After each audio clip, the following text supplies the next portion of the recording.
Guidance کی ضرورت نہیں ہے آپ صلی اللہ علیہ وسلم کے بعد؟ انسان کہاں دیکھے اگر گائیڈنس چاہیے ہو؟ بالکل ٹھیک ہے. دیکھیے ختم نبوت اللہ تعالیٰ نے کیوں کی، اس کو جاننے سے پہلے ضروری ہے کہ ہم یہ جانیں کہ نبوت ہوتی کیا ہے جس کو ختم کر دیا گیا ہے. اللہ تعالیٰ کی جو اسکیم ہمیں اس کے اپنے الفاظ میں اس کے پیغمبروں کی وساطت سے ملتی ہے، اس کو پڑھ کے ہمارا نبوت کا کانسیپٹ ڈیولپ ہوتا ہے. اللہ تعالیٰ یہ کہتے ہیں کہ میں نے یہ چاہا کہ میں ایک مخلوق کو دنیا میں بھیجوں، ارادہ اختیار دوں، عقل و شعور دوں، اور پھر ان کا امتحان کروں، ان میں سے جو میرے کرائٹیریا کے مطابق کامیاب ہوں ان کو جنت کا ابدی شہری بنا دوں. یہ اللہ تعالیٰ کی اسکیم تھی اور اس کا ایک نتیجہ وہ مرتب کرنا چاہتے تھے. اس کے لیے انہوں نے انسانوں کو پیدا کیا. پہلے انسان جس کو پیدا کیا، پیدا کرنے کے ساتھ ہی ایک اور معاملہ انہوں نے کیا. وہ یہ کہتے ہیں کہ میں نے پہلے انسان کو پیدا کرنے کے بعد جتنے انسان پیدا کرنے تھے ان سب کی ارواح کو اپنے سامنے پیش کیا اور ان سے ایک مکالمہ کیا اور ان کو یہ شعور اور یہ کانسیپٹ منتقل کیا. قرآن مجید نے ایک واقعے کی صورت میں ان انسانوں اور خدا کے مکالمے کو بیان کیا ہے، جس سے یہ واضح ہوتا ہے کہ جو اللہ تعالیٰ کی اسکیم تھی اس میں جو لوگ جانے تھے ان کی شخصیات کو اللہ تعالیٰ نے ایک کانسیپٹ منتقل کیا ہے. اور وہ کیا ہے؟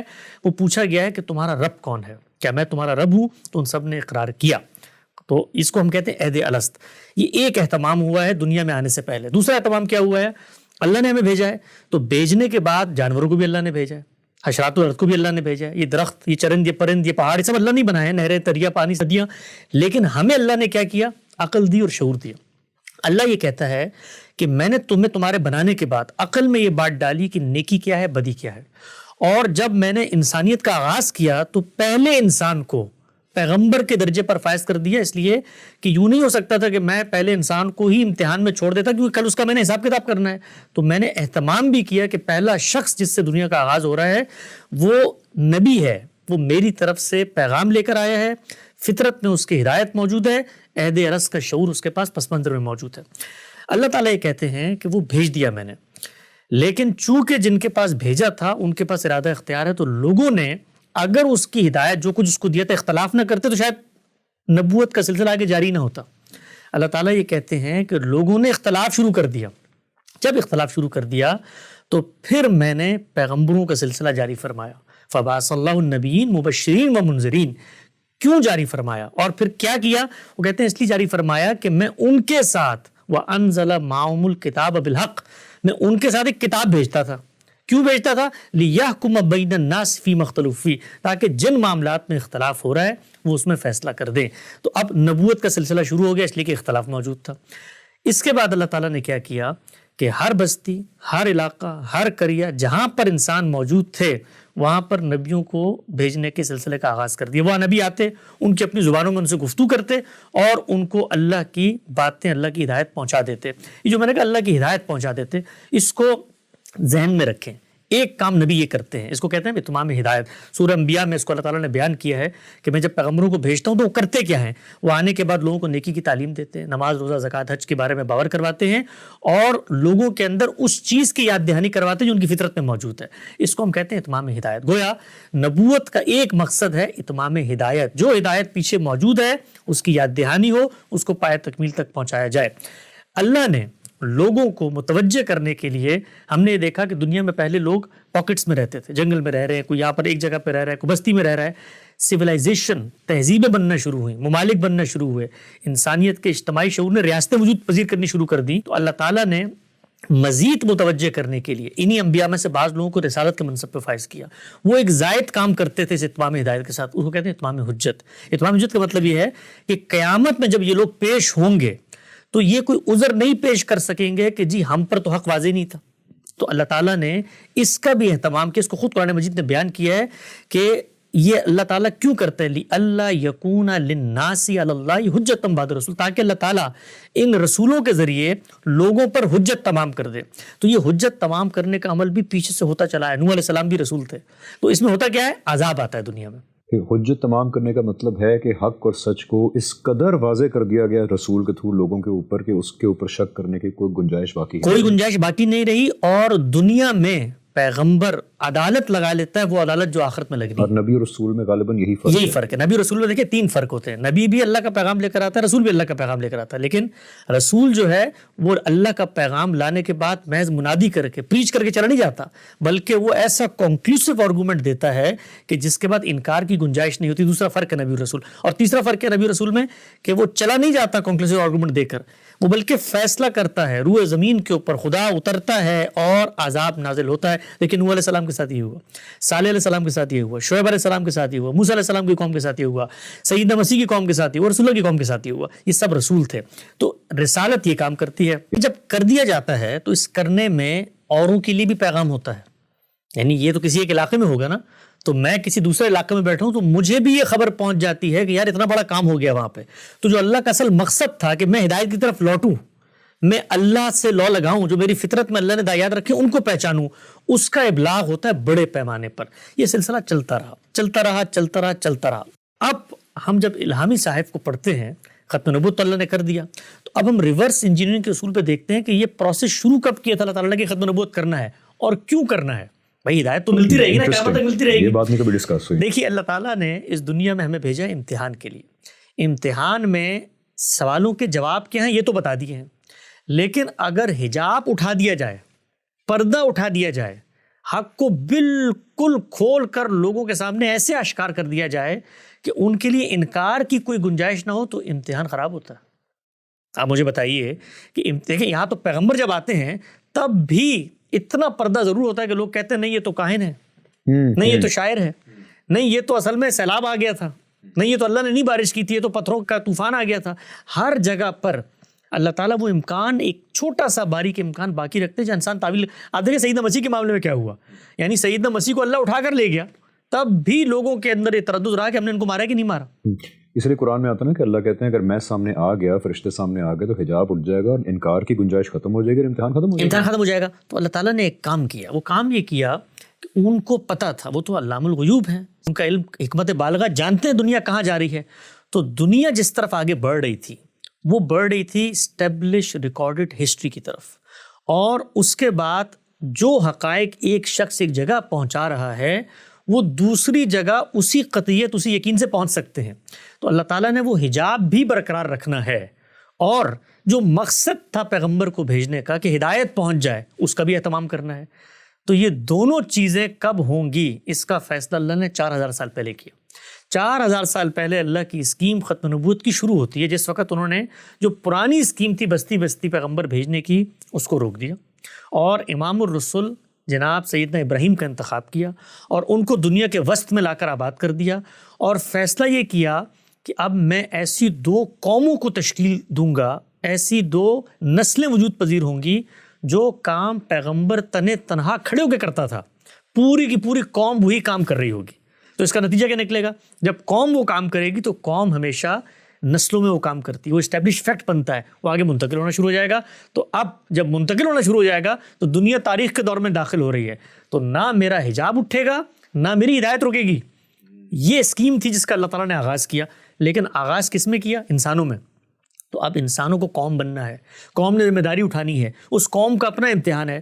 تو ہم نے یہ دیکھا کہ 2 قوموں کا انتخاب ہوا, بنی اسرائیل اور بنی اسماعیل. بنی اسرائیل اپنی ذمہ داری کو اٹھانے میں ناکام ہو گئے. جب وہ ناکام ہو گئے تو آپ یہ دیکھیے کہ اس قوم پر اتمام حجت کرنے کے لیے کہ تمہیں میں نے قیامت تک کی ذمہ داری دے کے بھیجا ہے, اللہ تعالیٰ نے غیر معمولی واقعہ کے سیدنا مسیح کو بھیجنے کی صورت میں آپ یہ دیکھیے وہاں حجاب اٹھتے ہوئے نظر آتے. بھائی بن باپ کے بندہ پیدا کر دیا, وہ بندہ مردوں کو زندہ کر رہا ہے, برس کے مریضوں کا علاج کر رہا ہے, تاکہ لوگوں کو توجہ ہو کہ یار یہ کتنا غیر معمولی کام ہے. بچپن میں بول پڑے گے, ہمارے میں نبوت کا دعویٰ کر دیا, تب بھی وہ قوم نہیں مانی. دوسری طرف دوسری قوم کون سی تھی, بنی اسماعیل. بنی اسماعیل ایک لمبے عرصے تک خدا کے اسی پیغام کو لے کر کھڑی رہی. دنیا کے وسط میں خدا کا معبد تعمیر ہوا, لوگوں کو اس کی طرف لانے کا اہتمام کیا گیا, یہ سب کچھ ہوا, لیکن وہاں بھی شرک پیدا ہو گیا. اب جب شرک پیدا ہو گیا تو اللہ تعالیٰ نے یہ فیصلہ کیا کہ یہ جو میری اسکیم تھی, اس اسکیم میں ایک پہلو تو لوگوں نے اپنے عمل سے ناکام کر دیا, دوسرے میں ایک پہلو باقی تھا کہ اس قوم کو میں توجہ دلاؤں, اس قوم میں آخری پیغمبر مبعوث کروں. تو اللہ تعالیٰ نے کام کیا, رسول اللہ صلی اللہ علیہ وسلم کو بھیجا. جب آپ صلی اللہ علیہ وسلم کو بھیجا تو آپ صلی اللہ علیہ وسلم پر اتنی بڑی تعداد لوگوں کی ایمان لے آئی کہ جو ہدایت پیغمبر لے کر آیا تھا وہ قرآن مجید کی صورت میں اس قوم نے اگلی نسلوں تک بے کم و کاست، بغیر کسی تردد، بغیر کسی غلطی، بغیر کسی اندیشہ اور شائبہ ابطال کے آگے منتقل کر دیا۔ اب جب منتقل کر دیا تو یہ بالکل ایسے ہی ہے کہ رسول اللہ صلی اللہ علیہ وسلم میرے سامنے بیٹھے ہوں یا قرآن مجید میرے سامنے موجود ہوں، یہ دونوں ہم پلہ ہیں، یہ دونوں برابر ہیں، اس لیے کہ پیغمبر کو بھی میں دیکھتا ہوں اور پیغمبر کی بات کو بھی میں دیکھ رہا ہوں۔ تو اللہ تعالیٰ نے اس موقع پر یہ فیصلہ کیا کہ پیغمبر جو کام کرنے آتے ہیں اتمام ہدایت اور اتمام حجت، وہ حتمی طور پر دنیا کے اسٹیج پہ میں نے کر دیا ہے اور کرنے کے بعد نسلوں میں اس کا پیغام جاری کر دیا ہے۔ اس وجہ سے اللہ تعالیٰ نے تاریخ کے اس دور میں نبوت کا خاتمہ کیا جہاں پر ہسٹری بھی ریکارڈ ہو رہی ہے، انسانیت کا شعور بھی اتنا اجاگر ہو گیا کہ وہ ہر جگہ پیغام کو پھیلا رہا ہے۔ آپ ذرا تصور کریں اگر آج کے دور میں پیغمبر موجود ہوتا اور وہ لائیو ٹی وی پہ بیٹھ کے گفتگو کر رہا ہوتا اور وہ معجزات دکھا رہا ہوتا، آپ مجھے بتائیے کوئی حجاب باقی رہتا ہے امتحان کا؟ کچھ بھی باقی نہیں رہتا، پوری دنیا پہ کھل جاتا، پوری دنیا پہ کھل جاتا۔ تو وہ حجاب بھی باقی ہے کیونکہ امتحان ہے، لیکن ہدایت پہنچ گئی۔ تو اس وجہ سے اللہ تعالیٰ نے نبوت کا خاتمہ کیا۔ یہ اس بات کا بھی جواب ہے کہ اللہ تعالیٰ آج کے دور میں رسول اور نبی بھیج کے میریکلز کیوں نہیں کرتے تاکہ پوری دنیا لائیو ٹی وی کے تھرو وٹنس کر سکے، بیکاز پردہ اٹھانا مقصود نہیں ہے پوری دنیا کے سامنے، ورنہ امتحان ختم ہو جائے گا۔ بالکل ایسے ہی ہے۔ اگر میں صحیح سمجھ پایا ہوں تو آپ کہہ رہے ہیں کہ دو کام ہوتے ہیں نبی اور رسول کے، ایک تو اتمام ہدایت، یعنی کہ ہدایت کو پوری پرزرو طریقے سے لوگوں کے اندر پہنچا دیا جائے، وہ بھی آپ صلی اللہ علیہ وسلم کے اوپر کام کمپلیٹ ہو گیا، قرآن کریم سنت ہم تک بالکل محفوظ صورت میں پہنچ گئی۔ ایون جو آپ صلی اللہ علیہ وسلم کے ناقدین بھی ہیں وہ بھی یہ مانتے ہیں کہ بہرحال قرآن جو ہے بالکل پرزروڈ ہمارے تک پہنچ گیا۔ یہ کام پہلے کی امت نہیں اس طرح کر پائی۔ اور اتمام ہدایت کے بعد دوسرا کام تھا اتمام حجت، یعنی کہ اللہ تعالیٰ جو زمین کے اوپر اپنی عدالت لگا کے رسول کے تھرو آخرت کا سب سے بڑا ثبوت انسانیت کو دیتے ہیں، وہ بھی ہماری نون ہسٹری کے اندر ریکارڈ ہو گئی بات آپ صلی اللہ علیہ وسلم کے تھرو کہ کیسے آپ صلی اللہ علیہ وسلم آئے اپنی قوم کی طرف، اللہ تعالیٰ کی ججمنٹ کیسے برسی، نون ہسٹری کے اندر یہ سارا واقعہ ہوا۔ تو اتمام حجت یعنی پروف آف ججمنٹ ڈے بھی محفوظ ہو گیا، قوم بھی وہ بن گئی صحابہ کے تھرو جو اللہ تعالیٰ کو مطلوب تھا، رسول کے تھرو وہ قوم بنانا جو قیامت تک بنی اسماعیل جو ہے وہ اللہ تعالیٰ کے پیغام کو دنیا کے اندر لے کر کھڑی رہے گی۔ تو یہ سب جب آبجیکٹیوز کمپلیٹ ہو گئے تو اللہ تعالیٰ نے نبوت اور رسالت کا منصب پھر آپ صلی اللہ علیہ وسلم کے اوپر ختم کر دیا۔ سوال یہاں پیدا ہوتا ہے کہ آج پھر کوئی مسلمان کہے کہ جی ٹھیک ہے، اتمام ہدایت بھی کمپلیٹ ہو گئی، پروف آف ججمنٹ ڈے حجت بھی کمپلیٹ ہو گئی، قوم بھی کھڑی ہو گئی، پھر بھی آج میں اللہ تعالیٰ سے کچھ پوچھنا چاہوں تو میں کس سے بات کروں؟ اچھا نہ ہوتا کوئی نبی ہوتے جاتے کہتے کہ جی اللہ سے پوچھ کے بتاؤ تو ہماری ہدایت کا انتظام کرتے۔ آج کے مسلمان جس کی سیٹسفیکشن نہیں ہوتی اس کو کیٹیگوریکلی بتائیں کہ وہ کہاں جائے اللہ تعالیٰ کی ہدایت لینے کے لیے۔ دیکھیے، جس وقت اللہ تعالیٰ نے ختم نبوت کا فیصلہ کر لیا تو اس کا سب سے پہلا ناگزیر تقاضا کیا ہے؟ پہلا ناگزیر تقاضا یہ ہے کہ ہم صرف اس بات پر ایمان نہ لائیں کہ محمد رسول اللہ صلی اللہ علیہ وسلم رسول تھے، ہمیں 3 باتیں ہیں جو لازماً ماننی، اور یہ 3 باتیں ہمارے ایمان کی بنیاد ہیں، اور ان 3 باتوں میں سے کسی ایک بات سے بھی اگر ہم انکار کریں گے تو ہم پیغمبر پر ایمان نہیں لا رہے، اگرچہ ہم ان کو اللہ کا رسول مانیں۔ پہلی چیز کیا ہے؟ پہلی چیز یہ ہے کہ محمد رسول اللہ صرف اللہ کے رسول نہیں ہیں بلکہ وہ اللہ کے آخری رسول ہیں۔ دوسری بات کیا ہے؟ محمد رسول اللہ صرف عربوں کے لیے نہیں آئے، کسی خاص علاقے میں نہیں ہے جیسے پہلے پیغمبر آتے تھے، وہ الی خلق کافہ پوری دنیا کے لیے آئے ہیں۔ اور تیسری بات ہمیں یہ ماننی ہے کہ محمد صلی اللہ علیہ وسلم جو ہیں، جو ہدایت لے کر آئے ہیں وہ ہدایت قیامت تک کی ہدایت ہے۔ اب اگر وہ قیامت تک کی ہدایت ہے، یہ میں نے کیوں کہا قیامت تک کی ہدایت؟ اس لیے کہ وہ ہدایت خود بتا رہی ہے، وہ خود بتا رہی ہے کہ قیامت تک کیا معاملات ہونے ہیں، اب اس کے بعد ان قوموں کے ساتھ کیا ہونا ہے جنہوں نے محمد کو نہیں مانا، ان قوموں کے ساتھ کیا ہونا ہے جنہوں نے مانا، ہر چیز حتمی طور پہ اس کتاب میں آ گئی۔ اب کوئی شخص یہ کہتا ہے کہ جی کسی اور کو بھی پیغمبر ہونا چاہیے ہے، تو سب سے پہلی بات اس پر ہم آتے ہیں کہ ضرورت کیسے پوری ہوگی۔ سب سے پہلی جو اس کو دلیل لے کر آنی ہے وہ دلیل یہ لے کر آنی ہے کہ قرآن مجید جس وقت محمد صلی اللہ علیہ وسلم کو قیامت تک کی ہدایت دے کر بھیج رہا ہے۔ آپ کو میں ایک دلچسپ بتاؤں، بنی اسرائیل کے اندر جب پیغمبر آتے تھے نا، پے در پہ اللہ تعالیٰ نے بھیجے، تو ہر پیغمبر آنے والے پیغمبر کی پیشن گوئی کرتا تھا، ٹھیک ہے۔ بنی اسماعیل میں تو یہ سلسلہ ہوا نہیں، سیدنا اسماعیل کے بعد رسول اللہ صلی اللہ علیہ وسلم پہلے پیغمبر ہیں، لیکن قرآن مجید نے چونکہ آپ کو قیامت تک کی ہدایت دے کر بھیجا ہے تو اب یہ ناگزیر تقاضا ہے کہ جس پیغمبر نے رسول اللہ کے بعد آنا ہے اس کا ذکر قرآن مجید میں ہو. بالکل، جس طرح کے پہلے ہم دیکھتے ہیں کہ بہت کلیئرلی آپ صلی اللہ علیہ وسلم کے بارے میں حضرت عیسیٰ پیشن گوئی کر رہے ہیں کہ میرے بعد جو ہے پیراکلیٹ کا ورڈ استعمال کیا، میرے بعد وہ آئے گا، اس کے منہ کے اندر اللہ اپنا کلام ڈالے گا، وہ ہدایت کا باعث بنے گا. اس سے پہلے پھر حضرت موسیٰ پریڈکٹ کر رہے ہیں کہ بنی اسرائیل کے بھائیوں کے اندر وہ نبی آئیں گے جن کے منہ میں اللہ اپنا کلام ڈالے گا. لیکن ہم قرآن کے اندر دیکھتے ہیں کہ دور دور تک کوئی شائبہ تک موجود نہیں ہے اس چیز کا کہ آپ صلی اللہ علیہ وسلم کے بعد کوئی آئے گا، بلکہ آن انادر نوٹ اعلان کیا جا رہا ہے کہ آپ صلی اللہ علیہ وسلم خاتم النبیین ہیں. دیکھیے میں ایک اور بات یہاں پہ کرتا ہوں. قرآن مجید کی سورہ احزاب میں جس وقت سیدنا زید آپ کے متبنہ سے آپ کے متعلقہ کے نکاح کے موقع پر اللہ تعالیٰ نے یہ ہدایت دی ہے کہ محمد جو ہے وہ خاتم النبیین ہیں، اور اس موقع پر یہ نہیں ہو سکتا کہ ایک ایسی رسم جو تمہاری اپنی پیدا کردہ ہے اس کا خاتمہ نہ کرے، اس لیے کہ اس کے بعد تو یہ موقع نہیں ملے گا. اس موقع پر وہ ہدایت آئی ہے. میں آپ کو دین کے ایک دیانتدارانہ انداز میں طالب علم کی حیثیت سے ایک بات عرض کرتا ہوں.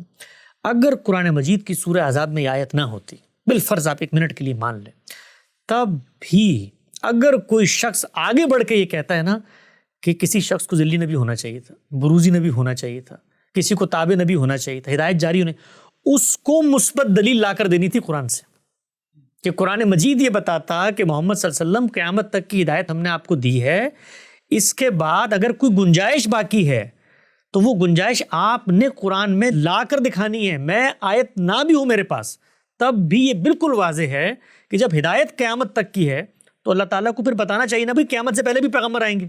یہ تو اس کی ہدایت کا تقاضا ہے. آپ سمجھ رہے ہیں نقطے کو؟ یعنی اگر قرآن مجید کے اندر یہ آیت نہ بھی ہو تب بھی قرآن کی آیت کو یہ بات بتانی ہے کہ جو ہدایت محمد ہم تمہیں دے رہے ہیں یہ وقتی ہدایت ہے. بلکہ ایک اور آیت بھی ذہن میں آ گئی، اللہ تعالیٰ کہہ رہے ہیں کہ آج ہم نے تمہارے دین کو مکمل کر دیا ہے، تمہارے لیے اسلام کو چوز کیا، لکم دینکم واتممت علیکم نعمتی، یہ سب کچھ کر دیا.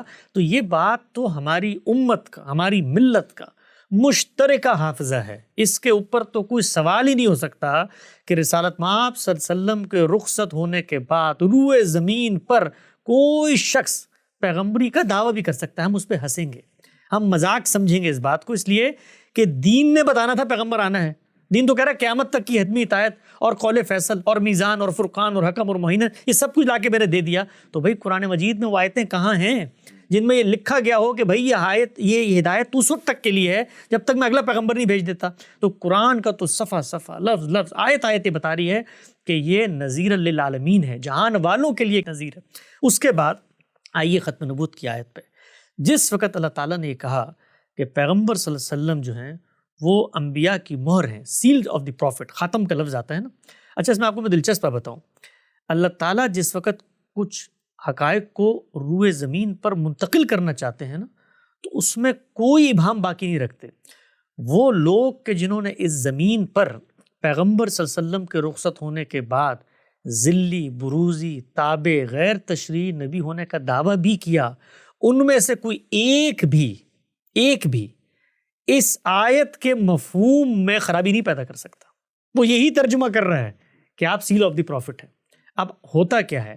ہوتا یہ ہے کہ وہ یہ کہتے ہیں کہ جو سیل کا مطلب ہے، ایک تو یہ ہے کہ جی مہر لگا کے آپ نے معاملے کو بند کر دیا، تو یہ اس مفہوم میں بھی تو آ سکتی ہے نا کہ یہ مہر تصدیق کے لیے ہے. گویا جو بھی پیغمبر آئے گا اس کو محمد صلی اللہ علیہ وسلم کی تائید حاصل ہوگی، ان کی مہر حاصل ہوگی. تو ہم آج دعویٰ کر رہے ہیں کہ ہم پیغمبر ہیں، ہمیں پیغمبر صلی اللہ علیہ وسلم نے تصویب دے دی ہے، تائید دے دی، ہم ان کے تابع ہیں. ذل کا مطلب کیا ہوتا ہے؟ سایہ. بروز وہی حقیقت جو وہاں تھی وہ جاری ہو گئی. تو ہماری امت میں بڑے بڑے گمراہ فتنے پیدا ہوئے. آپ کو تصوف کی روایت میں پورا نقطہ نظر ملتا ہے جس کو ابن عربی، شیخ عبد القادر جیلانی، یہ باقی لوگ بیان کرتے ہیں. وہ کیا ہے؟ وہ یہ ہے کہ نبوت کا جو خاتمہ ہوا ہے وہ صرف ایک پہلو سے ہوا ہے. وہ کیا ہے؟ صوفیہ کہتے ہیں تشریع نبوت کا خاتمہ، وہ غیر تشریع تو ابھی بھی جاری ہے. قادیانی صاحب غالباً صوفی مسلک سے تھے. اب ان کے کیا معاملہ ہوا اس کو میں آگے بیان کرتا ہوں. تو یہ چیز انہوں نے پیدا کر دی، انحراف. جب یہ انحراف پیدا کر دیا تو اب تو قرآن نے فیصلہ کرا نا، ہم قرآن کے پاس جائیں گے. کیا قرآن مجید جس وقت آپ کو نبیوں کی مہر قرار دے رہا ہے تو آپ کا جو دوسرا مفہوم ہے کہ ہو سکتا ہے کوئی اور بھی آ جائے اس کی تصدیق رسول اللہ صلی اللہ علیہ وسلم کر لیں، تو وہ تصدیق تو اس کتاب کے اندر ہونی ہے نا بھائی. رسول اللہ کہاں سے تصدیق کریں گے آج آ کر؟ آپ مجھے بتائیں. میں نعوذ باللہ اگر کھڑے ہو کے آج دعویٰ کرتا ہوں کہ جی اللہ تعالیٰ نے مجھ پر بھی وحی کر دی ہے، اور خاتم النبیین کا مطلب یہ ہے کہ پروفٹ صلی اللہ علیہ وسلم، رسول اللہ صلی اللہ علیہ وسلم نبیوں کی مہر تھے، اور مہر کا مطلب یہ ہے کہ ان کی تصدیق سے میں نبی بنوں گا. تو میں کہاں سے تصدیق لے کر آؤں گا اپنی؟ اس وقت تو پیغمبر موجود نہیں ہے. تو ایک ہی طریقہ تصدیق کا، وہ اللہ کی کتاب ہے. تو آپ یہ بتائیے کہ اللہ کی کتاب نے کہیں پہ یہ کہا ہو کہ جی نبوت تو اس پہلو سے میں نے ختم کی ہے، باقی پہلوؤں سے تصدیقیں ہوتی رہیں گی، وہ یہ پہلو ہیں. Very important point. تو کوئی ایک بھی نقطہ نہیں ہے. تو ہمارے صوفیہ کے اندر یہ انحراف پیدا ہوا. اسی طریقے سے بعض لوگوں نے سیدنا مسیح اور مہدی کے نزول ثانی کے بارے میں بعض تصورات پیدا کیے، اس میں کچھ انحرافات پیدا ہوئے. مرزا غلام احمد صاحب قادیانی کے ہاں انحرافات اور اسی طریقے سے ختم نبوت کے تصور کے اندر جو مختلف نوعیت کی خرافات پیدا ہوئیں وہ کمبینیشنز کا مجموعہ ہے. کچھ چیزیں انہوں نے صوفیہ سے لی کہ بھئی غیر تشریعی نبوت ہے، کچھ چیزیں نے رسول اللہ صلی اللہ علیہ وسلم سے منسوب روایات سے لی کہ ایک مسیح نے تو آنا ہی ہے، ایک مہدی نے تو آنا ہی ہے. کچھ چیزیں انہوں نے ہندو تصوف کے فلسفے سے لی، جس طرح اوتار کے اندر وحدت الوجود کے تصور میں کائنات میں تجسیم ہو کے ظہور ہو جاتا ہے، تو اس پہلو کو ذل اور بروز کے دعووں سے انہوں نے شامل کرنے کی کوشش کی. تو ایک کمبینیشن آف گمراہی وجود میں آیا. اس کمبینیشن آف گمراہی کے بارے میں قرآن مجید اور پیغمبر صلی اللہ علیہ وسلم کی تصریحات اتنی واضح ہیں، اتنی قطعی ہیں کہ اس معاملے میں لڑنے بھڑنے کی کوئی گنجائش ہی نہیں ہے. رسول اللہ صلی اللہ علیہ وسلم نے فرمایا لم یبق من النبوۃ الا المبشرات. پہلے فرمایا کہ نبوت کا خاتمہ ہو گیا ہے، میں نبی بھی ہوں، میں رسول بھی ہوں. تو صحابہ اکرام کے دل میں ایک حزن قلق پیدا ہوا کہ اللہ کے پیغمبر رخصت ہو رہے ہیں، اس کے بعد کیا ہوگا؟ تو آپ صلی اللہ علیہ وسلم نے فرمایا کہ نہیں، نبوت ختم، ہر پہلو سے ختم ہو چکی ہے. ہاں تمہارے اندر یہ قلق ہے نا کہ اللہ تعالیٰ آپ تم سے کیسے کوئی معاملہ کر سکتے ہیں، کوئی روشنی دکھا سکتے ہیں نا. یہ بڑے لوگوں کا سوال ہوتا ہے، ہر آدمی کا سوال ہوتا ہے. انہوں نے کہا یہ پہلو تو بند ہو گیا. کیوں بند ہو گیا؟ اس لیے بند ہو گیا کہ رابطے کا جو مقصد تھا وہ مقصد میں پورا کر چکا ہوں بھائی. قرآن مجید میں نے تمہیں دے دیا، اب اس کو پڑھو تو رابطہ بحال ہے. یعنی کہ اللہ تعالیٰ سے میں ہدایت اگر چاہتا ہوں تو قرآن مجید موجود ہے اور اس کی اپلیکیشن سنت میں موجود ہے. اگر اور بھی کسی کو ڈیٹیل چاہیے ہو تو آپ صلی اللہ علیہ وسلم کے متعلق جو ہسٹوریکل ریکارڈ ہے، حدیث کا ریکارڈ ہے، اس کے اندر اپلیکیشن اور ڈیٹیلز موجود ہیں. تو یہاں سے جو ہے انسان کو ہدایت پانے کی کوشش کرنی چاہیے. اب یہی تا قیامت ذرائع ہیں، اب کوئی ڈائریکٹ رابطے کی گنجائش جو ہے رابطہ اگر آپ نے کسی مقصد سے کرنا ہے تو رابطہ تو کرنا ہے ہدایت لینے کے لیے، تو ہدایت تمہیں دے کر جا رہا ہوں. اب یہ خواہش کہ اللہ تعالیٰ تمہیں زندگی میں کبھی کوئی اشارہ دے دیں، کبھی کوئی غیر محسوس رہنمائی کر دیں، تو یہ سلسلہ اللہ حی و قیوم ہستی ہے، وہ کائنات کو چلا رہا ہے، وہ تدابیر امور کر رہا ہے، وہ کرتا رہے گا یہ کام. اور تمہیں خواب کا جو میڈیم ہے اس کے ذریعے اگر اللہ تعالیٰ کو بشارت دینا چاہتے ہیں، کوئی تمہیں چیز سجھانا چاہتے ہیں، تو اللہ تعالیٰ کے امکانات تو دسیوں طریقے سے کائنات میں ہوتے ہیں. آپ دیکھیے میرے سامنے اللہ ایک حادثہ کر دیتا ہے، میں اس سے پیغام لے لیتا ہوں، اللہ ہی کر رہا ہوتا ہے، وہ کوئی اور تو نہیں کر رہا ہوتا. اللہ تعالیٰ مجھے بے شمار نعمتیں دے دیتا ہے. تو یہ سب سائنس ہیں، وہ تو سائن قیامت تک برقرار رہیں گے. تو آساس نے فرمایا کہ خواب بھی موجود ہے بھائی، اور بھی بہت ساری چیزیں موجود ہیں کائنات کے اندر. اللہ تعالیٰ کی نعمتیں ہیں، حادثات ہیں، تقریبات ہیں، قوموں کا عروج و زوال ہے، قرآن مجید کی پیشن گوئیاں ہیں، رسول اللہ صلی اللہ علیہ وسلم نے دین کی جو وہ سب چیزیں میرے ایمان کے ازدیاد کا باعث بنتی ہیں. تو اس میں پریشان نہ ہو، جو اصل چیز ہے اس کا خاتمہ ہو چکا ہے. اور خاتمے کا مطلب یہ نہیں ہے کہ میں صرف رسول اللہ کو مانوں کہ آپ خاتم النبیین تھے، میں یہ مانوں کہ آپ کے بعد کوئی رسول کسی بھی حیثیت میں نہیں آ سکتا. دیکھیے اللہ تعالیٰ نے مسیحیوں کے بارے میں کیا کہا ہے قرآن مجید میں. مسیح شرک کرتے ہیں، اللہ نے کہا کہ انہوں نے شرک کیا. خدا کو کسی کی ذات سے سمجھنا یا کسی کو خدا کی ذات سے سمجھنا، یا خلق میں، پیدائش میں، یا تدابیر امور میں، کائنات کے انتظام و انصرام کو چلانے میں کسی کو شریک کرنا شرک ہے. وہ دعویٰ کر رہے ہیں کہ نہیں ہم شرک نہیں کر رہے. خدا نے کہا یہ شرک ہے. کیوں؟ کیونکہ اللہ کو ماننے کا یہ تقاضا تھا کہ اس کے کسی ساجھی، اس کے کسی سبارڈینیٹ کا انکار کیا جائے.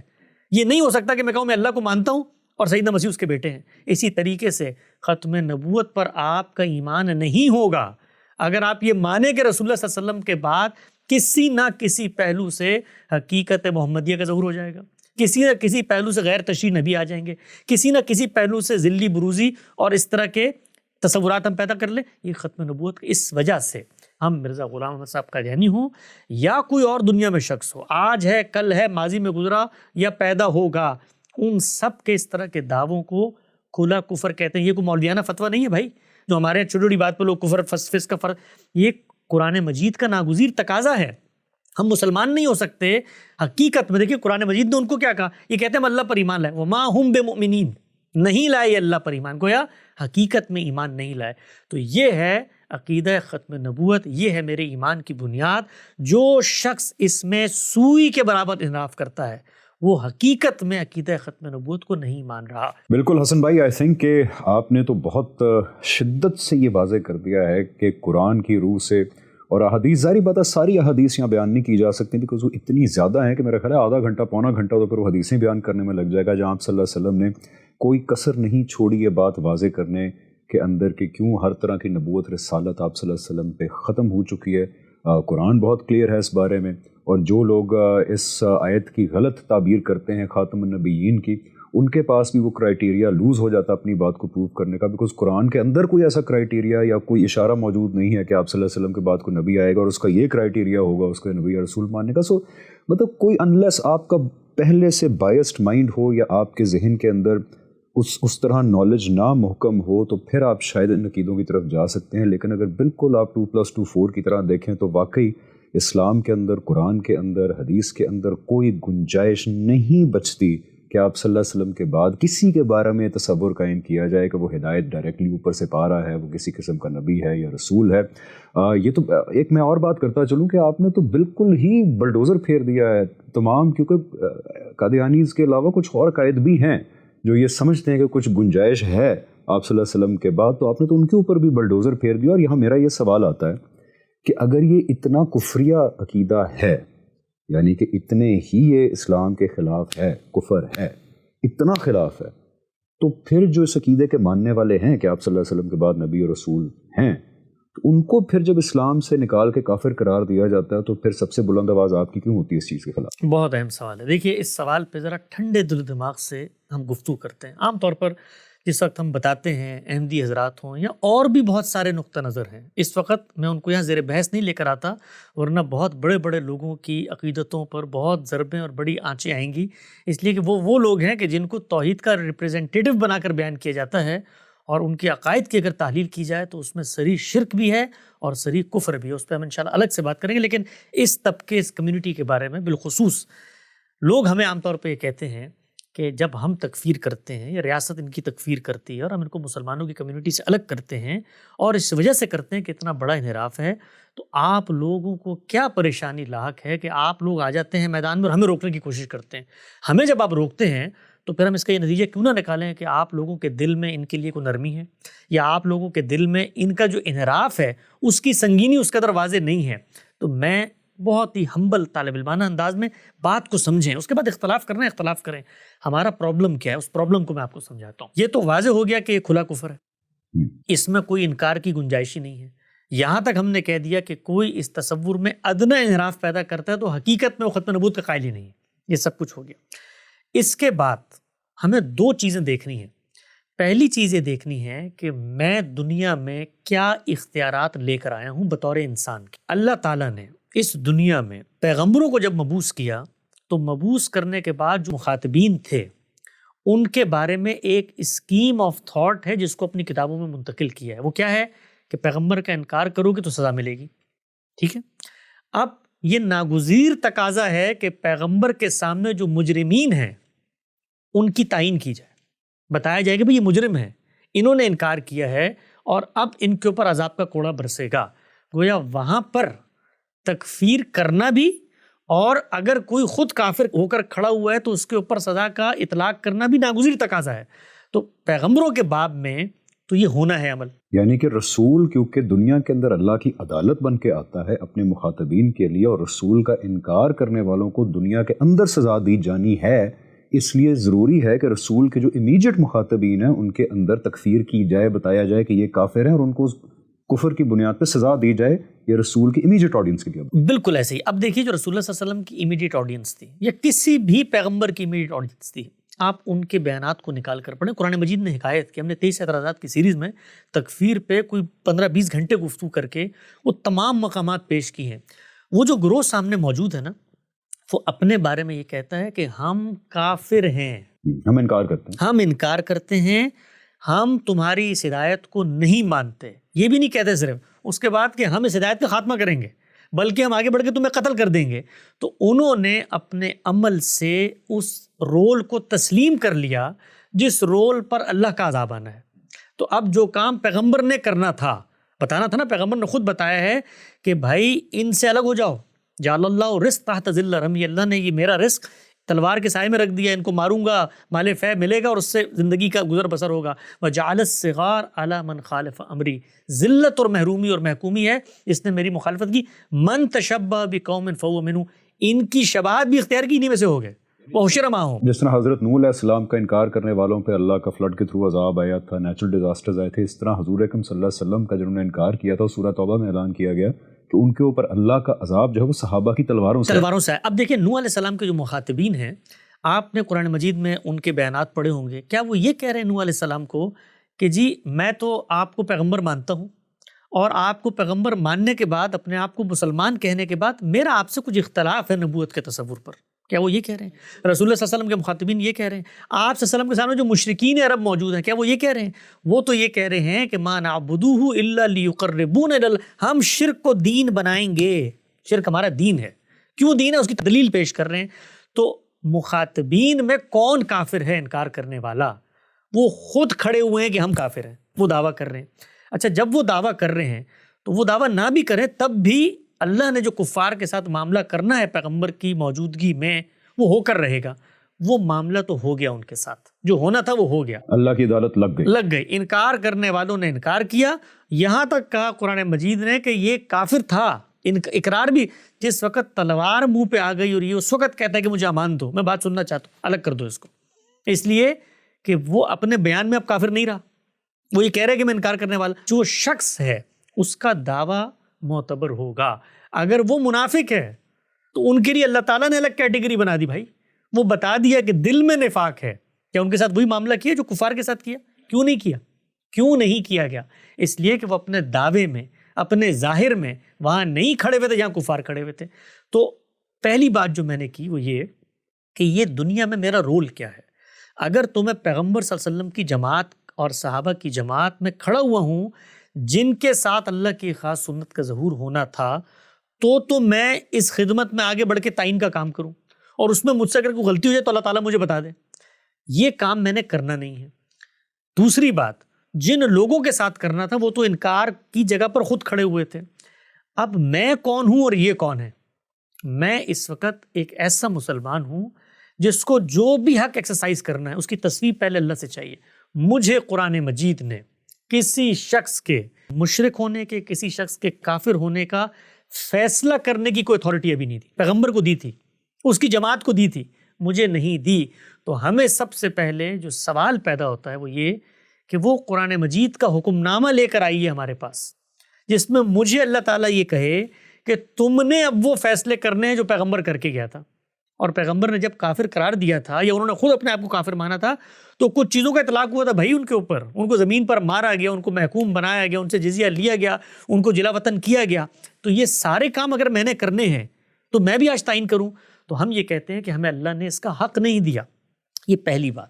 دوسری چیز، جو سامنے گروہ موجود ہے وہ اپنے بارے میں کیا کہتا ہے، میں نے اس کے ساتھ کچھ تو معاملہ کرنا ہے نا، نکاح بھی کرنا ہے، شادیاں بھی کرنی ہے، معاملات بھی کرنے ہیں. اگر ریاست میں ہے تو اس کے بارے میں یہ بھی سوچنا ہے کہ بھئی یہ کیا ہے. تو میں اس سے پوچھوں گا جا کر وہ کیا ہے، وہ کیا کہتا ہے اپنے بارے میں. وہ کہتا ہے میں مسلمان ہوں، میں اللہ کو مانتا ہوں، میں رسول کو مانتا ہوں، میں ختم نبوت پر ایمان رکھتا ہوں، اور میں اس سے آگے بڑھ کے تمہاری فقہ حنفی کو بھی مانتا ہوں، میں مسلمان ہوں. میں کہتا ہوں اچھا آپ ختم نبوت کو مانتے ہیں تو آپ اس کے بعد مرزا صاحب کو ذلی بروزی اور تابع نبی کیوں قرار دے رہے ہیں؟ تو وہ یہ کہتا ہے کہ جی یہ میں اس لیے قرار دے رہا ہوں کہ ختم نبوت کی جو آیت تھی اس کا میرے نزدیک مفہوم یہ ہے، تعویل کرتا ہے. یا رسول اللہ صلی اللہ علیہ وسلم کی جو حدیث تھی اس کا میرے نزدیک مفہوم یہ ہے. تو میں اس کو آگے بڑھ کے کہوں گا کہ جو مفہوم آپ بیان کر رہے ہیں یہ کھلا کفر ہے. جو مفہوم آپ وحدت الوجود کے بارے میں بیان کر رہے ہیں یہ کھلا شرک ہے. میں شرک کو شرک کہوں گا، کفر کو کفر کہوں گا. اس شخص کے بارے میں اگر میں یہ کہتا ہوں کہ بھائی یہ غیر مسلم ہے تو اس کے لیے اس کو تسلیم کرنا چاہیے کہ میں غیر مسلم ہوں. کیسے تسلیم کرنا چاہیے؟ کہ وہ کہے کہ میں اللہ کو نہیں مانتا اور میں ختم نبوت کو نہیں مانتا. وہ کہہ رہا ہے میں مانتا ہوں. آپ دیکھیے قرآن مجید میں اللہ تعالیٰ نے کہا یہ مسیحی شرک کر رہے ہیں، یہ اللہ کا انکار کرتے ہیں. تب بھی مسیحیوں کی جو شناخت تھی نا اہل کتاب ہے اس کو چیلنج نہیں کیا.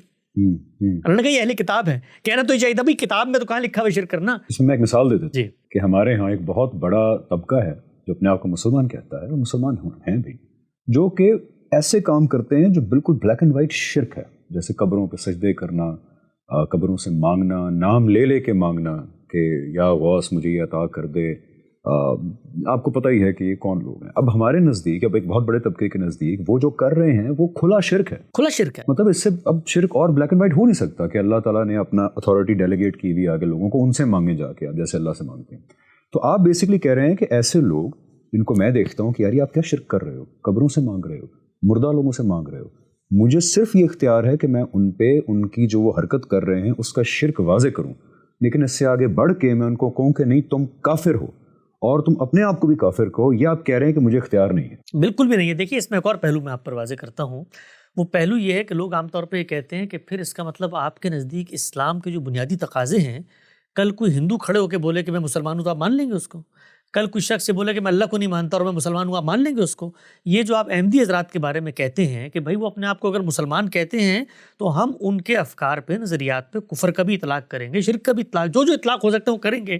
لیکن اگر آپ نے یہ گنجائش دے دی تو پھر تو کل کوئی شخص کھڑے ہو کر کہے گا نا کہ میں ختم نبوت کو مانتا ہی نہیں، اور تب بھی آپ کہیں یہ بھی مسلمان ہے، اپنے آپ کو مسلمان کہہ رہا ہے. تو اس کے جواب میں آپ سے کہتا ہوں کہ روئے زمین کے اوپر مجھے کوئی ایک ہندو لے کر آ کے دکھائیے جو ہندو ہونے کے باوجود مجھ سے یہ مطالبہ کر رہا ہو کہ آپ مجھے مسلمان سمجھیں کہ بھئی آپ کی نظر میں گزرا نہیں. کوئی شخص دنیا میں موجود ہے اور بھائی جو اللہ کو نہیں مانتا وہ کہتا ہے میری شناخت ایتھیسٹ ہے، میں مولد ہوں، دوبارہ مجھے مسلمان مت کہنا کبھی. کوئی شخص جو ختم نبوت کو نہیں مانتا، کبھی آپ نے دنیا میں یہ دیکھا کہ کوئی شخص میرے پاس آئے اور آ کر یہ کہے کہ میں ختم نبوت کو بطور عقیدہ نہیں مانتا، اب بھی آپ مجھے مسلمان تسلیم کریں؟ وہ کون بے وقوف ہوگا جو یہ کام کرے گا؟ ہر شخص جو ختم نبوت کے نظریے کے اندر کوئی خرابی پیدا کرتا ہے وہ پہلا اقرار پتہ کیا کرتا ہے؟ میں ختم نبوت کو مانتا ہوں. کیونکہ اگر یہ کہہ دے کہ میں ختم نبوت کو نہیں مانتا تو اس کے بعد مسلمانوں کی جماعت میں شامل ہونے کی اس کے پاس خود ہی کوئی بنیاد نہیں باقی رہتی. وہ میرے پاس آ کیوں رہا ہے؟ جب وہ اللہ کو نہیں مانتا، اللہ کے رسول کو نہیں مانتا، اور رسول کو ماننے کا تقاضا یہ ہے کہ ختم نبوت کو مانا جائے، تو دنیا کے اندر ایسا بیوقوف روئے زمین پہ کوئی نہیں پایا جاتا جو میں یہ ایسے ہی ہے کہ کل کوئی مسلمان کہے مسیحیوں کو کہ آپ مجھے مسیحی مانے اس لیے کہ میں صحیح نہیں سے کوئی مانتا ہوں. کوئی مسلمان کہے گا یہ؟ کیوں کہے گا کہ مجھے مسیحی مانو؟ وہ کہے گا میں مسلمان ہوں. تو دنیا میں یہ کہیں نہیں ہوتا.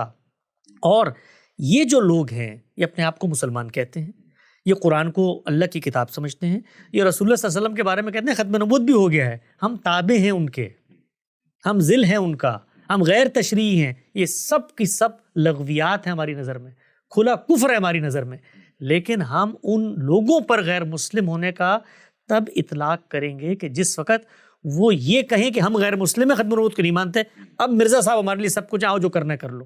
کیا وہ یہ کر رہے ہیں؟ وہ کہہ رہے ہیں ہم ہیں مسلمان، ہم مسلمان ہیں، ہم ختم نبوت کو مانتے ہیں. وہ یہ کہتے ہیں کہ بھائی تمہارے پورے ختم نبوت کے تصور کو ماننے کے باوجود مانتے ہو نا سیدنا مسیح نے آنا ہے، تو ہمارا والا مسیح مسیح ہے، ہمارا والا جو ہے وہ مہدی موعود ہے، ہمارا والا جو ہے وہ ذل ہے، بروز ہے، جو تمہارے صوفیہ مانتے ہیں.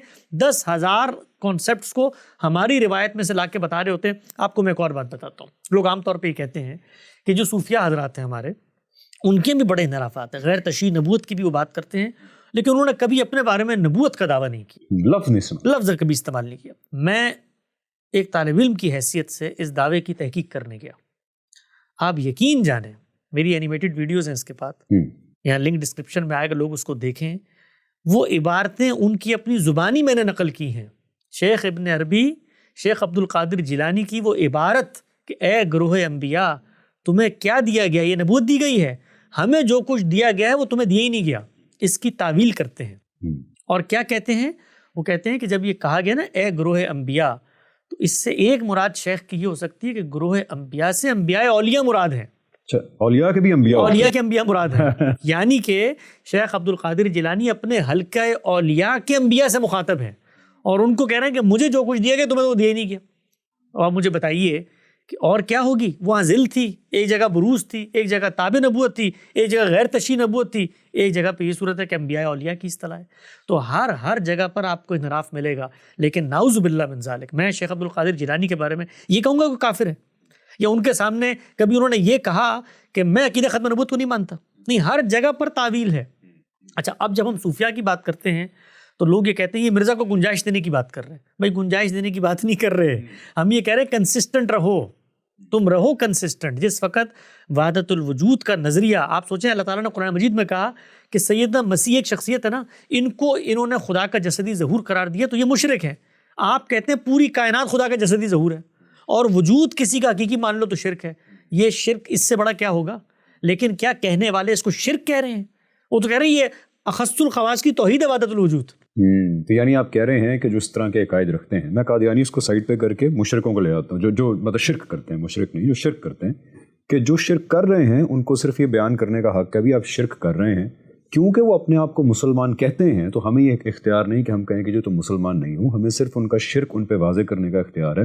اب کیا وہ مسلمان تھے, نہیں تھے, اسلام کے دائرے سے خارج ہو گئے, یا اللہ تعالیٰ ان کی غلطی کو کہیں مطلب ان کو کوئی چھوٹ دے دیں گے, کچھ معافی ہو جائے گی, یہ سارے معاملات قیامت کے دن پتہ لگیں گے. ہمیں دنیا کے اندر وہ اختیار نہیں دیا گیا. ہمارا اختیار صرف اتنا ہے کہ ان کے اوپر ان کے عقیدے کا کفر بار بار واضح کریں, اور جو وہ اپنے بارے میں دعویٰ کر رہے ہیں اس دعوے کی تردید میں, یعنی وہ کہتے ہیں میں مسلمان ہوں, تو میں اس سے کیا کہوں گا بھئی اگر مسلمان ہوں تو عقیدہ ختم نبوت کو ویسے مانو جیسے ماننے کا حق ہے. یہی کہوں گا نا. یہاں میں یہ کہوں گا کہ تم جھوٹ بول رہے ہو, تم مسلمان ہو, تم تو ختم نبوت کے عقیدے کو مانتے نہیں, تو آگے سے کیا کہے گا؟ وہ کہے گا میں اپنے بارے میں دعویٰ کر رہا ہوں, میں مانتا ہوں. آپ کس اصول پہ دعویٰ کر رہے ہیں کہ میں نہیں مانتا؟ میں کہوں گا دیکھو مجھے ظاہر میں نظر نہیں آ رہا. وہ کہتا ہے آؤ میں تمہیں بتاتا ہوں کیسے, میں اس کی تعویل کرے گا. تو اب گفتگو جائے گی مکالمے میں. جیسے وہ جو کھلا شرک کر رہے ہیں وہ بھی تعویل کرتے ہیں, ہم شرک نہیں کر رہے. ہم شرک نہیں کرتے. جو قبروں میں سجدہ کرتے ہیں وہ تو اپنے آپ کو توحید کے چیمپئنز کہتے ہیں تو وسیلہ بن رہا ہے, تو توسل ہے, تو یہ چیزیں ہر جگہ پہ تعویل ہوتی ہے. تو ہم یہ کہتے ہیں کہ یہ جتنے منحرفین ہیں عقیدہ ختم نبوت میں ادنی انحراف کفر ہے, کھلے کفر کے مرتکبین ہوتے ہیں. اپنے بارے میں کیا کہتے ہیں کہ ہم کفر کر رہے ہیں. جب وہ کہتے ہیں کہ ہم کفر نہیں کر رہے, تو اب ہم نے ان سے مکالمہ کر کے ان کو دعوت دینی ہے, ان کو یہ بتانا ہے, آپ نے حکم ہی لگانا ہے نا جو اللہ نے آپ کو نہیں اختیار دیا. آپ ان سے شادی نہ کریں بھائی, آپ شادی نکاح نہیں کرنا چاہتے ہیں, آپ ان کے ذبیحہ نہ کھائیں. آپ کو 10,000 آپ کہتے ہیں ہماری آئیڈینٹی میں خلط مبص کرتے ہیں, تو سیاسی مسئلہ ہے نا, آپ ان سے سیاست کی جگہ پہ ڈیل کریں. لیکن میں جب اس سے یہ مطالبہ کرتا ہوں کہ تم اپنے آپ کو غیر مسلم کہو, یہ بالکل ایسے ہی. آپ ذرا تصور کریں, لوگ عام طور پہ سمجھتے نہیں ہیں, دیوبندیوں کو, ہمارے جو دیوبندی علماء ہیں ان کے اوپر سب سے پہلے جو تکفیر کی گئی ہے بر صغیر میں, وہ بریلوی اکابر علماء کی جانب سے کی گئی ہے. اور وہ کیا ہے کہ یہ گستاخ رسول ہے. رسالت مآب صلی اللہ علیہ وسلم کے منصب کو ماننے کے جو تقاضے ہیں یہ ان کو نہیں مانتے, اس لیے نبوت پر ایمان نہیں رکھتے, اس لیے گستاخ ہیں, اس لیے کافر ہیں. ٹھیک ہے, پوری کتابیں لکھی گئی ہیں اس پہ, اور اس تکفیر کے فتوے کو بڑے بڑے لوگوں نے عالم عرب تک پہنچایا کہ ان کی تکفیر ہے, کر دی. آپ اس کے بعد ایک اور مطالبہ کر رہے ہیں, علماء دیوبند کو یہ کہہ رہے ہیں کہ یہ جو ہم نے تمہارے بارے میں تکفیر کا فیصلہ ہے, تم بھی مانو گے تم کافر ہو, مانو اس کو, مانو تم. وہ تو المحنت اور المفنت لکھ کے بتا رہے ہیں کہ بھائی کیا بیوقوفی کی بات کر رہے ہو کہ ہم کافر ہیں, ہم تو مسلمان ہیں. وہ کہتے ہیں مسلمان ہو تو ہماری نظر میں تو تم شرک کرتے ہو, ہماری نظر میں تو کفر کرتے ہو. یہی کام بریلوی کرتے ہیں, نہیں کرتے ہیں بھائی. پیغمبری یا رسالت تو سیکنڈری معاملہ ہے نا, شرک پرائمری معاملہ ہے. پرائمری معاملے کے اندر جب آپ تعویلیں کر رہے ہوتے ہیں تو آپ ان کی شناخت کے اوپر کبھی حکم نہیں لگاتے. تو اس وجہ سے ہم لوگ یہ کہتے ہیں کہ اس گروہ کو کچھ کہنا ہے تو جا کر کہو کہ تم عقیدہ ختم نبوت کو حقیقت میں نہیں, وہی بات کو جو قرآن مجید نے کہی ہے, وما ہم بمؤمنین, تم ختم نبوت کے عقیدے کو نہیں مانتے, کہو جا کر آپ, کوئی مسئلہ نہیں. لیکن آپ کہیں تم غیر مسلم ہو, تو کہے گا میں مسلمان ہونے کا دعویٰ کر رہا ہوں, تم میرے بارے میں کیسے حکم لگا سکتے ہو؟ نہیں لگا سکتے. یہ حکم لگانے کا اختیار ہمیں اللہ نے نہیں دیا. حکم لگانے کے لیے جو احوال کی مطابقت ہے خارج میں, وہ بندے کا بیان ہے, اس کے بارے میں نفی کی جگہ پر نہیں کھڑا ہو سکتا. جس جگہ پر کھڑا ہو سکتا ہوں وہ اس کا عمل ہے. عمل کفر پہ مبنی ہوگا, کفر کہیں گے. آپ کو پتہ ہے علامہ اقبال نے اپنے خطبات میں, اصل میں جب اپنے بزرگوں کی بات آتی ہے تو اس وقت تعویلوں کے ایسے پہاڑ کھلنا شروع ہو جاتے ہیں. جس وقت ہم نے تصوف کے اوپر بات کرنی شروع کی, آپ یقین جانیں لوگوں نے کتابیں لکھی اور ایسی تعویلات کی کہ یہ جو وہ یہ کہہ رہے ہیں یہ اصل میں ان کے فریم آف ریفرنس میں جا کر دیکھے تو اس سے تو اس کی یہ مراد ہے. وہ بھائی قرآن کی روشنی میں کیا مراد ہے؟ کیا قرآن یہ امکانات پیدا کرتا ہے تشریح غیر تشریح نبوت کے؟ کیا قرآن غوث کتب ابدال کے یہ اختیارات بتاتا ہے جو آپ پیدا کر رہے ہیں؟ کیا قرآن یہ بتاتا ہے کہ پیغمبر کے بعد کائنات کی زمام لوگوں کو دے دی جائے گی؟ اچھا ان کو ایک طرف کریں. یہ شیعہ حضرات کیا کرتے ہیں, یعنی پیغمبر صلی اللہ علیہ وسلم کے بعد وہ کہتے ہیں کہ قیامت تک اللہ تعالیٰ نے ریاست کا حکمران کیا ہوگا اس کا فیصلہ کر دیا, اور وہ معصوم عن الخطا ہے. یعنی پیغمبر کے منصب کے بعد ایک پورا منصب تخلیق کر دیا. اور کہتے ہیں باقی صحابہ نے اس فیصلے کو تسلیم نہیں کیا, کتنا بڑا حکم لگایا جاتا. یہ ختم نبوت کا انکار ہے کہ نہیں حقیقت میں؟ بھئی اللہ کا پیغمبر جب چلا گیا معاملہ ختم ہو گیا, آپ ہی دعویٰ کر رہے ہیں, پھر ہمارے صوفیہ دعویٰ کرتے ہیں, پھر ہمارے یہاں بڑے بڑے فلاسفر دعویٰ کرتے ہیں.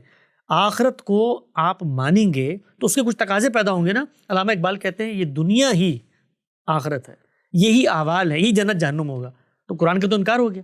تو اب جو لوگ کہتے ہیں نا کہ جی چور تو یہ نہیں کہہ رہا کہ میں نے چوری کی ہے, وہ کہتے ہیں ہم نے چور کو بٹھا کے ثابت کیا کہ تم نے چوری کی ہے, اب تو آپ مانیں نا. یعنی ہم جب یہ کہتے ہیں کہ بھائی جنہوں نے چوری کی ہے, لوگ کہتے ہیں نا کہ چور کو تو چوری کہیں گے نا, تو وہ چور کہتا ہے میں نے چوری نہیں کی. اس کے جواب میں علماء کہتے ہیں نہیں, ہم نے بٹھا کر ثابت کر دیا ہے. بھائی آپ نے کیا ثابت کیا ہے؟ وہ تو آج تک نہیں مان رہے ہم نے چوری نہیں کی.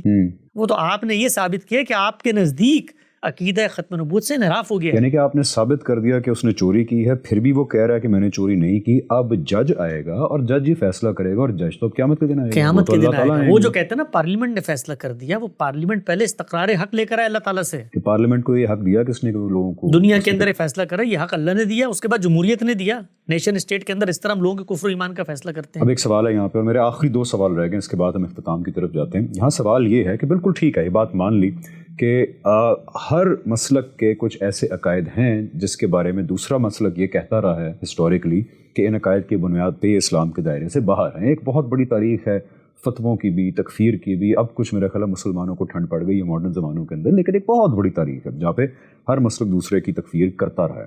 لیکن یہاں پہ آرگیومنٹ یہ کیا جاتا ہے کہ جہاں پہ قادیانیوں کی بات ہے, احمدیوں کی بات ہے, تو وہاں پرنسپل یہ انووک کیا جاتا ہے کہ جی یہ ان کے معاملے میں تو ساروں نے مل کے تکفیر کر دی ان کی, سب کہہ رہے ہیں کہ یہ کفر ہے. تو اس سچویشن کے اندر پھر کیوں نہ, اگر سارے ہی کہہ رہے ہیں تو کر دیا جائے. تو کیا یہ پرنسپل ٹھیک ہے کہ اگر میجورٹی ایک گروپ آف پیپل کو کہے کہ ان کا عقیدہ کفری ہے تو ان کو اسلام سے باہر کیا جا سکتا ہے؟ پرنسپل ٹھیک ہے؟ کہیں قرآن میں یہ پرنسپل بیان کیا گیا یا کہیں؟ اکثریت کی بنیاد پر حق و باطل کا فیصلہ ہوتا ہی نہیں ہے. اکثریت کی بنیاد پہ جب غلط بھی فیصلہ ہو جائے تو اس کو مانا جاتا ہے. ہم مانتے ہیں اس وقت قادیانیوں سے ہم شادی کرتے ہیں؟ نہیں کرتے. ہم اس وقت جب آئی ڈی کارڈ لینے جاتے ہیں وہاں لکھتے ہیں, سب کچھ مانتے ہیں کیونکہ فیصلہ کر دیا. فیصلہ غلط بھی ہو تب بھی مانا جاتا ہے. لوگ عام طور پہ کہتے ہیں نا کہ جی یہ پارلیمنٹ کا فیصلہ خدا کا فیصلہ نہیں ہوتا. خود علماء دوسری جگہ رو رہے ہوتے ہیں کہ پارلیمنٹ کو اختیار نہیں ہونا چاہیے, جی کل یہ ہم جنس پرستی کو جائز قرار دے دے گی. یہ تھوڑی ہو سکتا ہے کہ لوگوں کو ہم اختیار دے دیں. تو لوگوں کا کوئی بھی اختیار جو انہوں نے ایکسرسائز کیا ہے اس سے اختلاف بھی ہو سکتا ہے. اس پر ہم یہ تو ضرور کہیں گے کہ جب فیصلہ ہو گیا تو انارکی پیدا نہیں کریں گے. تو یہ جو معاملہ ان کے ساتھ ہوا نا کہ سب نے مل کر کیا, تو یہ ٹھیک ہے کہ سب نے مل کر کیا, لیکن یہ سب کو مل کر کرنے پر جو مجبور کرنے والی قوت ہے وہ بھی یہ خود ہے. یعنی احمدی حضرات, میں نے پچھلے دنوں ایک انٹرویو میں کہا کہ ان لوگوں نے اس چیز کا آغاز کیا ہے, پہلے نام الگ کیا. یہ جتنے باقی لوگ تھے ان کے انحرافات پائے جاتے تھے, لیکن یہ لوگ سیاست میں بھی آئے, انہوں نے الگ خطہ ارض حاصل کرنے کی بھی کوشش کی. کہہ رہے ہیں کہ احمدیز نے پہلے تکفیر کر دی. احمدیز تکفیر, لوگ عام طور پہ کہتے ہیں جی وہ محمد حسین بٹالوی ایک عالم تھے, اہل حدیث عالم تھے, انہوں نے جو ہے اس کا آغاز کیا تھا انفرادی سطح پر. تو آج ہمارے اوپر 10 لوگوں نے تکفیر کے فتوے لگائے ہوئے, ہر مولوی پہ بھائی علماء دیوبند میں بھی تو تکفیر ہوئی ہے. کہنے سے مراد یہ تھی کہ منظم سطح پر تکفیر کیا کسی ادارے نے, اس زمانے میں مسلم لیگ موجود ہے, اس زمانے میں دارالعلوم دیوبند موجود ہے, اس زمانے میں جمعیت علماء ہند موجود ہے, جو مسلمانوں کی سیاسی قیادت ہے, ان لوگوں نے تکفیر کی. ایک شخص نے اٹھ کر فتوے کا آغاز کیا, اس نے لوگوں سے دستخط لے لیے. علماء شروع میں ان کے بارے میں یہی رائے رکھتے تھے کہ یار یہ تصوف ہے, یہ کچھ ہندو فلسفہ مل گیا ہے, کچھ اس طرح سے ابن عربی کی چیزیں ہیں, یہ ملا جلا کے ایک شخص جو ہے اس طرح کے انحرافات کر رہا ہے, اس کو اگنور کیا جائے. لیکن ان لوگوں نے آگے بڑھ کر نہ صرف یہ کہ اس چیز کو کہ جی عقیدہ ختم نبوت میں انحراف پیدا ہو گیا, کچھ زائد معاملات شروع کر دیے, جس وجہ سے کہتے ہیں نا, علامہ اقبال نے بھی کہا کہ رسول اللہ کو ان کی گدی سے اتاری خود بیٹھنا چاہتے ہیں. یعنی اپنی بیگمات کو ازواج مطہرات کا نام دینا شروع کر دیا, اپنے ساتھیوں کو صحابہ کرام کہنا شروع, یعنی وہ تابع نبوت بھی نہیں رہی, ذرا اس سے 2-4 کلومیٹر آگے بڑھنے کی کوشش کی. پھر اس کے بعد سلطنت کا حصول, اور آگے بڑھ کر یہاں تک کہہ دیا کہ جو ہماری وہی جو مجھ پر آئی اس کو نہیں مانتا. مرزا بشیر الدین محمود کی میں نے کتاب کے اقتباسات پیش کی تھے, آج تک کوئی تعویل نہیں کی احمدیوں نے, اس کی کوئی تعویل نہیں کر سکے. وہ لوگ کہہ رہے ہیں اس وقت کہ جی یہ تو وہ یہ بات کر رہے ہیں جو فقہ کے اندر آتی ہے, کفر دون الکفر, مطلب آپ مسلمان ہوتے ہوئے کسی کفر کا ارتکاب کر دیں تو وہ اتنا بڑا کفر نہیں ہے کہ آپ دائرہ اسلام سے خارج. یہ نہیں کہہ رہے میرے صاحب بشیر الدین محمود, وہ اپنی کتاب آئینہ صداقت میں یہ کہہ رہے ہیں کہ یہ وہی کا انکار ہے, یہ وہی کے انکار والا کفر ہے, یہ فقہ کا وہ کفر دون کفر نہیں ہے. تو انہوں نے اس کا آغاز کیا. اس کے بعد مسلمانوں نے ایک جذباتی سیاسی رد عمل دکھایا, ہمارا اس کے بارے میں موقف یہ ہے کہ ایک شخص بیوقوفی کرے، ایک گروہ بیوقوفی کرے تو جواب میں ہمیں بیوقوفی نہیں کرنی چاہیے، پہلی بات۔ دوسری بات، اس کا حق ہمیں دین نے نہیں دیا۔ یہ پرنسپل کہیں بیان نہیں ہوا کہ میجورٹی اگر کسی کو کافر کہے تو اس کو اسلام سے نکالا جا سکتا ہے، کہیں ایز اے میکنزم بیان کیا گیا قرآن میں؟ جو میکنزم کے طور پہ بیان ہوا ہے وہ یہ ہے کہ کسی کلمہ گو کی تکفیر نہیں ہوگی، کسی قبلہ رو کی تکفیر نہیں ہوگی، کسی مسلمان جو اپنے بارے میں مسلمان ہونے کا دعویٰ کر رہا ہے، رسول اللہ صلی اللہ علیہ وسلم نے فرمایا اگر تم اس کی تکفیر کرو گے تو اللہ کی نظر میں تم کافر ہو جاؤ گے۔ سب چیزیں اس کے الٹ بیان کی گئی ہیں۔ تو اس وجہ سے ہم لوگ یہ کہتے ہیں کہ ان لوگوں کو دعوت دیں، اور یہ جو عقیدہ ختم نبوت ہے بھائی، یہ کوئی دین کے فہم کی چیز نہیں ہے کہ اس میں امت کے اندر یہ تو قرآن کی قطعی نصوص سے ایک چیز ثابت ہے۔ ان کو دعوت دیں، ان کی نئی نسلوں کو قریب کریں۔ یہ جو مظلومیت کا طوق ہوتا ہے نا، اس کے بعد دل اور دماغ بند ہو جاتے ہیں۔ وہ یہ سمجھتے ہیں کہ ان لوگوں کے پاس ہمارے دعووں کا جواب نہیں ہے، اس لیے کہ ہمارے گھروں کو مسجدوں کو آگ لگاتے ہیں۔ تو ہم یہ کہتے ہیں ان کو دعوت دیں۔ ایک گاؤں سے اٹھنے والی تحریک تھی، ماضی میں بھی ایسی تحریکیں اٹھیں، لیکن امت عقیدہ ختم نبوت کے دفاع میں متحد کھڑی ہوئی ہے، آج بھی کھڑی ہوئی ہے اکثریت۔ تو اکثریت کو دعوت دینے کا کام کرنا چاہیے بجائے فتویٰ لگانے۔ بالکل ٹھیک ہے حسن بھائی، آخر میں ایک اور چیز پوچھوں گا، لیکن اس سے پہلے دو باتیں کی سمری میں بیان کروں گا کہ آئی تھنک یہ بات بہت حد تک واضح ہو گئی کہ ہمیں لوگوں کے کفر ان پہ واضح کرنے کی اجازت ہے۔ اگر ہمیں لگے کہ کوئی شرک کر رہا ہے یا ختم نبوت کا قائل نہیں ہے تو ہمیں اس کا جو بلیف ہے، اس کی غلطی، اس پہ واضح کرنے کا اختیار ہے، اس کو اسلام سے نکالنے کا اختیار نہیں ہے۔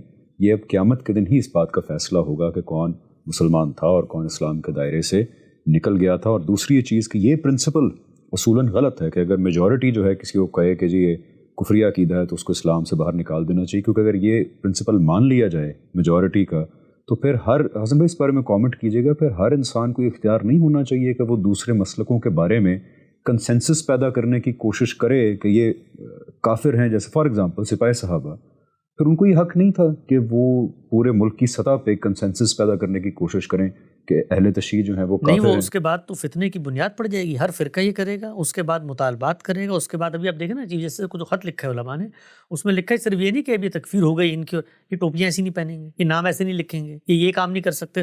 تو پرسیکیوشن کا ایک ٹرکل ڈاؤن ایفیکٹ ہوگا۔ اور شیعہ حضرات کے بارے میں ہم لوگ بڑے نرمی سے بات کر لیتے ہیں، بھائی ذرا کبھی نقشے میں دیکھیں، اس وقت کروڑوں کی تعداد میں دنیا میں شیعہ موجود ہیں، امت دو دھاروں میں تقسیم ہے، اور شیعہ یہ کہتے ہیں کہ نظریہ امامت کو آپ نہیں مانتے، دین کی بنیاد ہے ان کے نزدیک یہ، اور ہمارے ہاں وہ تحریکیں اٹھی جو ان کی تکفیر کی بات کرتی ہیں۔ کل اگر شیعوں کو اکثریت حاصل ہو گئی خدا نہ خواستہ تو ہم لوگ کہاں جائیں گے ذرا سوچیں، کیونکہ ان کی نظر میں تو ہم لوگ منحرفین ہیں، ہماری نظر میں وہ ہیں۔ ایبسلیوٹلی، سو یہ پرنسپل ٹھیک نہیں ہے کہ میجورٹی اگر مان لے کہ یہ کفر ہے تو اس کو اسلام سے باہر نکال دیا جائے، اور اس کی اجازت بھی نہیں دی جا سکتی، بیکاز یہ ایک بہت بڑی پرسیکیوشن کا دروازہ کھولنے جیسا ہے۔ آخر میں آپ سے پوچھوں گا جو پاپولرلی پوچھا بھی جاتا ہے کہ ٹھیک ہے جی ساری بات سمجھ آ گئی آپ کی، لیکن پھر آپ صلی اللہ علیہ وسلم کے دور میں ہم کچھ اقدامات دیکھتے ہیں، جیسے مسلمہ کذاب تھا، اس نے جو ہے نبوت کا دعویٰ کیا اور کیسے اس کے خلاف اقدام ہوا، تو اس پس منظر میں آپ کیسے دیکھتے ہیں؟ وہاں تو لگ رہا ہے کہ اچھا بھی کسی نے نبوت کا دعویٰ کیا، آئیں جس کی ایسی کی تیسی پھیرتے ہیں، تو پھر آج ہم وہ کیوں نہ کریں؟ جی، مسلمہ کذاب جو تھے انہوں نے جو نبوت کا دعویٰ کیا تھا، دعویٰ کرنے کے بعد یہ کہا تھا کہ میں ختم نبوت پر ایمان رکھتا ہوں، اور اس کے بعد میں ایک تعویل کر رہا ہوں کہ رسول اللہ کے بعد میرے اوپر بھی رسالت آ گئی ہے۔ Very important. اس شخص نے تو یہ کہا رسول اللہ کی موجودگی میں کہ اس نبوت میں مجھے بھی شریک کر لو، گویا میں بھی آپ کے ساتھ نبوت کا ایک جوائنٹ وینچر شروع کرتے ہیں۔ اس نے یہ کہا، کیا مسلمہ کذاب یہ کہتا تھا کہ میں مسلمان ہوں، اور مسلمان ہوتے ہوئے میں نے ختم نبوت کی آیات اور روایات اور صوفیاء کے تصورات کی روشنی میں غیر تشریح نبوت کا یہ نقطہ نظر پیدا کرنے کے بعد ایک تابع نبی کی حیثیت سے آج میں دعویٰ کر رہا ہوں؟ نہیں، وہ تو کہتا تھا کہ میں اپنا ایک تصور لے کر آ رہا ہوں۔ تو پہلی بات جو مماثلت پیدا کی جا رہی ہے مسلمہ کذاب سے اور مسلمانوں کے ان گروہوں سے، صرف احمدیوں کو مت شامل کریں نا، مسلمانوں کے ان گروہوں سے جن کے ہاں شرک یا کفر پایا جاتا ہے، تو ان دونوں کی موافقت پیدا نہیں ہوتی کہ اس لیے مسلمہ کذاب مسلمان بن کے نہیں کھڑا ہوا تھا۔ یہ پہلی بات۔ دوسری بات یہ ہے کہ سیدنا ابوبکر کے زمانے میں جس وقت اس کا خاتمہ کیا گیا تو یہ بات ذہن میں رکھیں کہ مسلمہ کذاب کوئی نبوت کا دعویٰ نہ کرتا اور پرسکون انداز میں عرب میں بیٹھ کر گھر کے اندر اپنی مالا جبرا ہوتا، تب بھی اس کا یہی انجام ہونا تو جو ہوا۔ کیوں؟ کیونکہ پیغمبر کے جو مخاطبین ہوتے ہیں اتمام حجت کے بعد، میں نے عرض کیا تھا کہ اتمام حجت کے بعد دنیا میں عدالت لگتی ہے، دنیا میں عذاب آتا ہے، تو وہ پیغمبر کے مخاطبین پر آیا جنہوں نے انکار کیا، انکار کرنے کے بعد بعض اقرار کرنے والے لوگ بھی موجود تھے جو مومنین ہوئے، وہ اگر بعد میں انکار کر دیتے ہیں، مرتدین ہو جاتے ہیں، تو ان پر بھی اسی سزا کا نفاذ ہوگا۔ تو یہ لوگ جو پہلے مسلمان تھے پھر مرتد ہو گئے، اور مرتد ہونے کے بعد صحابہ کرام کے دور میں موجود تھے، تو پیغمبر کے اسی مشن، اسی قانون اتمام حجت کے تحت ان کو قتل کیا گیا ہے۔ آج کوئی شخص یہ کام کرتا ہے تو میرے پاس خدا کی جانب سے یہ اختیار نہیں ہے کہ میں اس کی جان لوں گا۔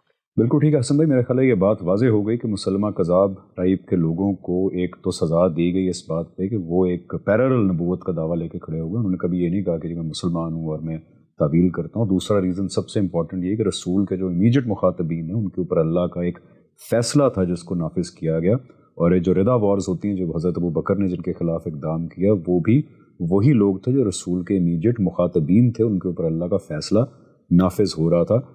مسلمہ کذاب اگر گھر میں بھی بیٹھا ہوتا، آپ نے صحیح کا نبوت کا اعلان نہ بھی کیا ہوتا، لیکن وہ رسول کا انکار کر چکا ہوتا تو اس پہ یہی والی سزا نافذ ہونی تھی۔ سورہ توبہ میں آتا ہے کہ ان کو چن چن کے قتل کیا جائے جنہوں نے رسول کا انکار کیا، یا پھر جنہوں نے اقرار کیا اور پھر انکار کیا ان پہ بھی یہ سزا دوبارہ نافذ ہوگی۔ تھینک یو سو مچ حسن بھائی، میرا خیال ہے بڑی تفصیل سے ہم نے اس موقف کو، ہمارے موقف کو جو ہے ایکسپلین کرنے کی کوشش کی ہے، اینڈ آئی ہوپ کہ وہ لوگ جو جن کو یہ سمجھ نہیں آ رہا تھا، مشکل پیش آ رہی تھی، ان کے لیے کچھ بینیفٹ ہوگا آج کے ایپیسوڈ سے۔ پلیز اپنے جو اوپینینز ہیں ان کو کامنٹس میں ضرور شیئر کیجیے گا، کیونکہ یہ معاملہ بہت آج کل جو ہے یہ ریلیونٹ ہے۔ اس بارے میں اگر کچھ مزید کلیریفیکیشنز کی ضرورت پڑی تو انشاءاللہ اس کو بھی ہم اپنا موضوع ضرور بنائیں گے۔ حسن بھائی thank you so much, and انشاءاللہ سی یو دا نیکسٹ ایپیسوڈ۔